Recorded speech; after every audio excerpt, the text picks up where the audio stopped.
Former UFC heavyweight champion Francis Ngannou made his return to MMA yesterday at PFL Brace for Impact against 2023 season champion Renan Ferreira. He won by first round TKO. Now, this was a huge moment for Francis. Today, we're going to talk about that fight. I'm going to give you my recap, reaction, and breakdown to Francis Ngannou versus Renan Ferreira at PFL Super Fights. I'm Wyatt, and this is Fight Society. Former UFC heavyweight champion Francis Ngannou made his MMA return this past weekend at PFL Super Fights Battle of the Giants, where he defeated 2023 PFL regular season champion. Now, this was a big challenge for Francis. He had many things going on into this fight. He lost his son Kobe, of course, which is the most pressing of all of them, but he also was knocked out several months ago by Anthony Joshua, and also lost a very brutal split decision, which many people thought he won against Tyson Fury back in October. Now, after over 2 years away from an MMA cage, he makes his return to fight Renan Ferreira in a crazy big challenge. Now, I know Renan Ferreira hadn't been tested, and I know he can't grapple, but he is 6'9" with KO power, and Francis was coming off of a knockout loss. Now, Francis in this fight looked fantastic. They both traded heavy low kicks to start the fight.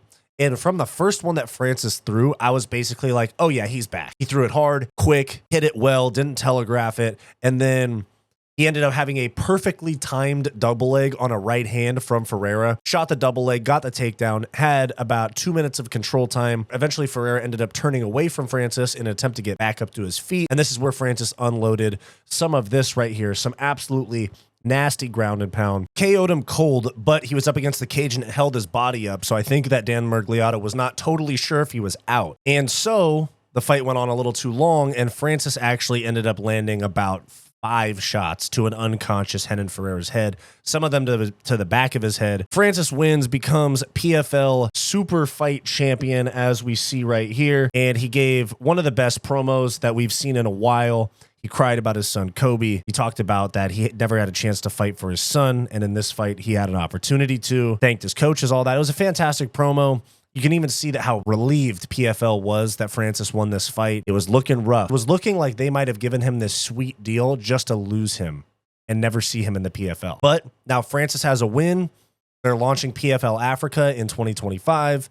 with Francis as kind of like the figurehead for it. And things are looking good for Francis and the PFL in that regard. They need to find an opponent for him, somebody that makes sense. I saw some talk about Philip DeFries.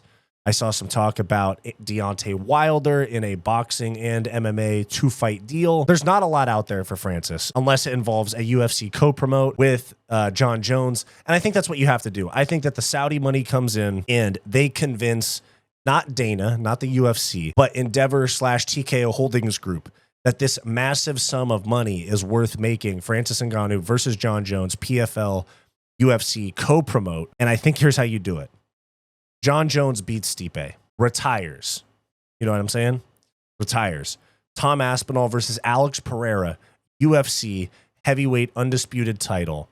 Jon Jones as not the UFC Heavyweight Champion anymore, because I know Dana doesn't want to risk his belt, in a super fight against Francis Ngannou, co-promote, do it for some made-up belt.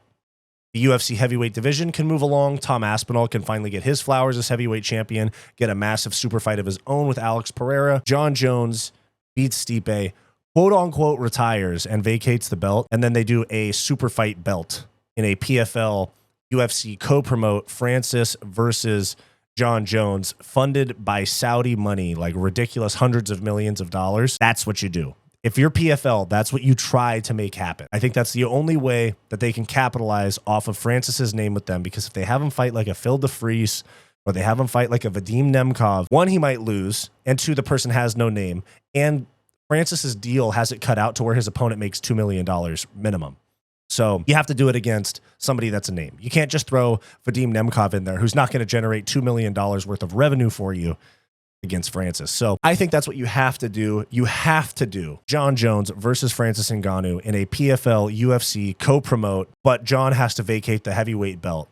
Tom Aspinall Pereira for the undisputed heavyweight title in the UFC, and then you do the super fight outside of it. Fuck it, man. The Saudis are throwing money around. Let's have fun.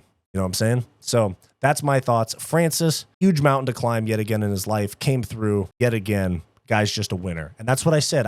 That's what I said in my prediction video. I got shit from a lot of people in the comments that were saying, your feelings say Francis, your reasoning says Ferreira, go with Ferreira. And I went with my feelings, which was Francis. I was like, I don't know. He's smaller. He just got KO'd. Pereira has amazing KO power. Longer, bigger than Francis, faster than Francis. Francis might get clipped. And I said, aside from all of that, Francis just finds a way. And that's what happened in this fight. So Francis proves that he is the best heavyweight in the world, believe it or not. Probably behind Tom Aspinall. I think I have Tom Aspinall 1, Francis Ngannou 2, Jon Jones 3. He is the lineal MMA heavyweight champion of the world. So never lost the belt in the UFC. That's what we need to do. Jon Jones, Francis Ngannou, PFL UFC Super Fight belt, and then Tom Aspinall versus Alex Pereira for the undisputed heavyweight title fight. But we got to get to UFC 309 first and have Jones and Stipe sort itself out, and then we can move on from there. But until then, come back around this week for my UFC 308 videos. All right, guys, let me know your thoughts down below. Hey guys, thank you for watching this video. Make sure to like, subscribe, all that YouTube stuff. It really helps me out a lot. If you're interested in supporting the channel further, then become a channel member today for access to members only live streams, vlogs, and some other members perks. So click the link in the description down below or the join button on our channel homepage to become a member today. If you're interested in some non-MMA content from me, go check out my personal channel, Wyatt's World, and go check out my weekly comedy podcast, What's Up Bro, with Wyatt and Bo. Both of those are linked in the description down below. Go watch this suggested video, and we'll see you next time.